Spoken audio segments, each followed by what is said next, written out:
Funds की कमी से पाकिस्तान समेत 12 ममालिक के 20 लाख बच्चों की जिंदगी को खतरा है। अक़वाम मुत्तहिदा के बच्चों की फलाह व बहबूद के इदारे यूनिसेफ ने खबरदार किया है कि जिंदगी बचाने के लिए इस्तेमाल होने वाली खुराक RUTF की खरीदारी के लिए फंड्स की किल्लत है, जिसके बायस दुनिया भर में 20 लाख बच्चों की जिंदगी को खतरा है। यूनिसेफ के मुताबिक 12 शदीद मुतासरा ममालिक में 20 लाख बच्चों को जान बचाने वाली खुराक की फराहमी में मुश्किलात का सामना है।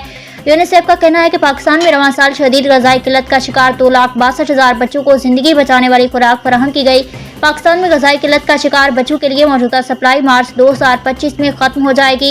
यूनिसेफ के मुताबिक माली, नाइजीरिया, नाइजर और चाड जैसे ममालिक जान बचाने वाली खुराक की किल्लत का शिकार हो चुके हैं या होने वाले हैं। यूनिसेफ का कहना है कि पाकिस्तान समेत मजीद 8 ममालिक अगले साल के वक्त तक जान बचाने वाली खुराक की किल्लत का शिकार हो जाएंगे।